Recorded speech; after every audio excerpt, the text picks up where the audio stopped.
We will make another announcement. We've already been asked if we have parents and grandparents that are here today to watch their youth sailing.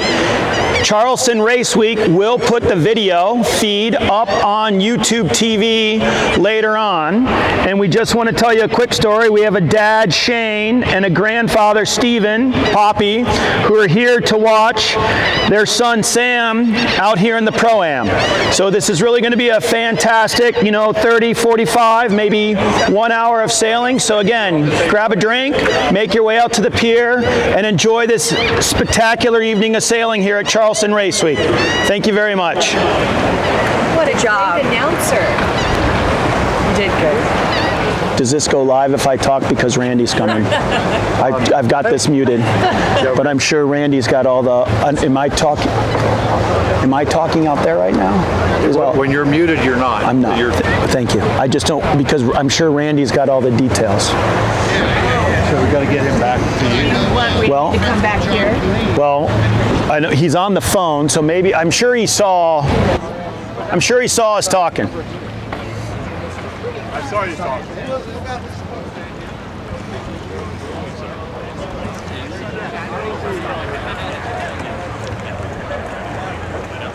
We'll make one other quick announcement. If any other parents want to stop by, if they have a particular name of a youth out there sailing, we're more than happy to give a shout out to them as well.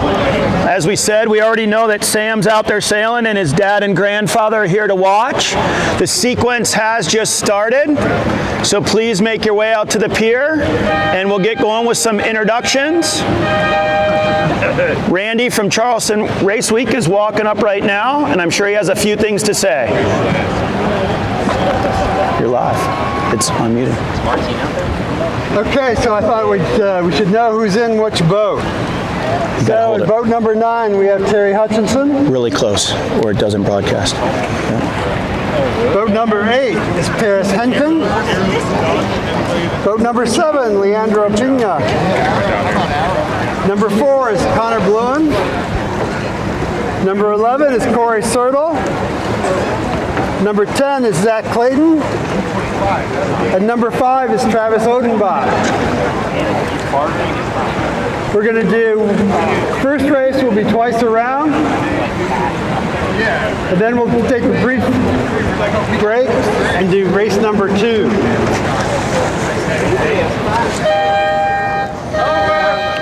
All right, for those of us that are on the dock, we are doing a 3-minute sound sequence start, which is very similar to the collegiate style or high school fleet racing. We have 7 RS-21s, and that was the 2-minute warning signal. Again, quick review. Terry Hutchinson is in boat 9. Paris Henkin, boat 8. Leandro in boat 7. Connor Bluen, boat 4. Corey Sertles, who is here, boat 11. Zach Clayton, boat 10. And Travis Odenbach, or boat 5. If we had Blaine Shea here today and the wonderful job that they do with the weather and the tide, we can see we still have the sea breeze in, probably a direction of 195 to 210, and unlike racing in the ebb today, we have a full-blown flood going on right now.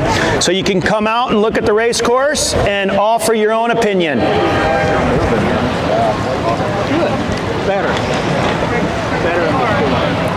For us that are on the pier, out in the distance, say, towards James Island, there is a single weather mark. So they start, traditional between a committee boat and one orange mark. They go upwind to a single orange, and then you will see 2 very close orange buoys. They do get the opportunity to go through a leeward gate. Then they'll sail back upwind a second time and then through the finish.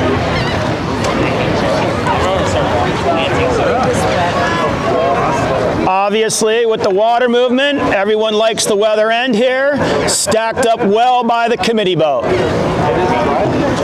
We can have a good time commentating. I have no idea if the representative from RS-21 is here. Sure, the competitors are doing a great job protecting the boats. And the start is coming off here shortly, less than seconds. And here we go racing. Terry Hutchinson in boat 9 is the leewardmost boat. Boat 5 in the middle there is Travis Odenbach. We have one boat that tacked onto port. A little tough to see. Boat 10, Zach Clayton. Obviously, when he flipped onto port with the flood, was unable to lay the committee boat. Now is back on starboard, heading upwind. You're welcome.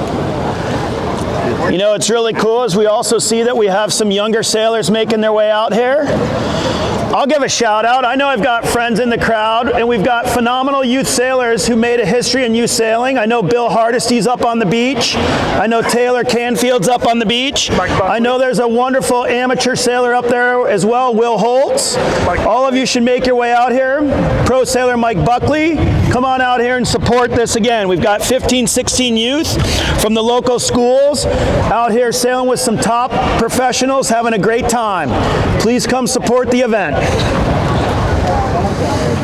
Very good. Yeah. It's so fun. I love this. 100%. Cento per cento. Do you need a heavy splash? So there again, for us on the pier, right, they're going to make their way up to that short weather mark.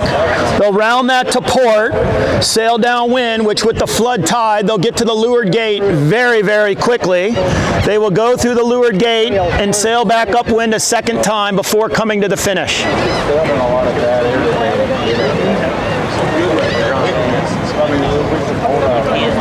So that everyone knows, real quick here from the pier, they are rounding the weather mark so that we have a reference. As you can see, it is a small orange ball. And now they'll immediately come downwind through the leeward gate.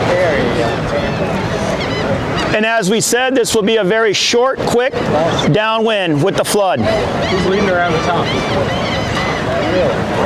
Good question. We had a good question. It looks like that's boat 5, Travis Odenbach, leading around the top. Speed bump. Pace car. Yes, we will say that's boat 5, first place, Travis Odenbach, around the weather mark, heading to the leeward gate. If anyone also wants to come see, if you want another great visual of what the tidal movement or water movement does to the boats, you can see it exactly like the drone footage that Leandro was putting on the Jumbotron. It really is interesting to see how the flood tide affects these RS-21s coming downwind straight on to us. Travis is setting up for a right-hand turn, and he is through the leeward gate first. Terry Hutchinson in boat 9 is going to make a left-hand turn and rounds almost simultaneously, say, second place. Boat 7 there is Leandro, and can he get around? Oh, do we have a comment from the pier? Leandro's go! Oh, we do think Leandro has it with him. Say, for everyone up on the beach, you can hear we're having an excellent time. Please make your way out to the pier. We already have a boat that has hooked a leeward gate, and come enjoy us. Still trying to make a left turn. Clearly on the beach and all the way back, better than you can hear it right there. Awesome. You can't really hear it right there. Also, I think we need to give a great shout out. All our sponsors are still here this evening. We do have one announcement. As you'll notice, there's no food service tonight, and that's because Charleston Race Week wants all of us to go out into the city of Charleston and Mount Pleasant and say thank you to all the locals who work so hard to help support this event as well. So please, this Saturday evening, venture into Mount Pleasant or Charleston and have a fantastic night on the town. Odenbach crosses. All right. We do have some great color commentators that are also happening out here on the pier. And we look like we have a cross from Odenbach. It's tight up at the weather mark. The shoot's going to be hard with the flood. Oh, it looks like boat 5, Travis, is around. What's their contact? Terry Hutchinson in boat 9, around in second. And so this is leg 4, so they will now come downwind to the finish. Again, it'll be a very short leg with the flood. T. Hutch going for the tack fairway. Oh, Yeah, T. no good. Tack fairway. As you can also see to the right, it's okay. We do have the one boat that hooked the gate mark, and I'm sure they're going to get some assistance and rotate in some other youth sailors, and we'll get set up for race 2. This is my summer break. Today, tomorrow. I mean, it's come good so far. There again, we'll make one other quick announcement. If we have other parents here that want to give a shout out, if they have a youth sailor, we'll just quickly review. We did have a wonderful father and grandfather that came up. They have Sam, who's out there today sailing. Sam goes to a local school, in addition with the other 14, 15, 16 youth that are out there. As we said, they're all from Charleston, Beaufort, or it also sounds like from Hilton Head. It looks like we have a finish coming up. Boat number 5 still in the lead. That's Travis Odenbach with Terry Hutchinson right behind in boat 9. And if we want to call it with the flood, from our vantage here on the pier, we're liking boat 4 right now for 3rd. There we go. Big round of applause. Boat 5 and 9 have finished. It's going to be tight. Can boat 8 and boat 11 make the committee boat before 4? We think 4's got that track. Oh, how does they call it at the finish boat? On the pier, we're going with 4, then 8, then 11. As you can even see, boat 10 still making their way down. A lot of sideways movement with the flood. Local knowledge, South Carolina it's Beaufort, North Carolina it's Beaufort. Beaufort, thank you, ma'am. See, this is what's awesome about being on the pier. Please come join us. It's Beaufort, South Carolina. So we have youth from Beaufort, South Carolina. What school, man? What schools are here? She's not going. Oh, that's all right, but we did get a pronunciation. Change stock? What's going on here?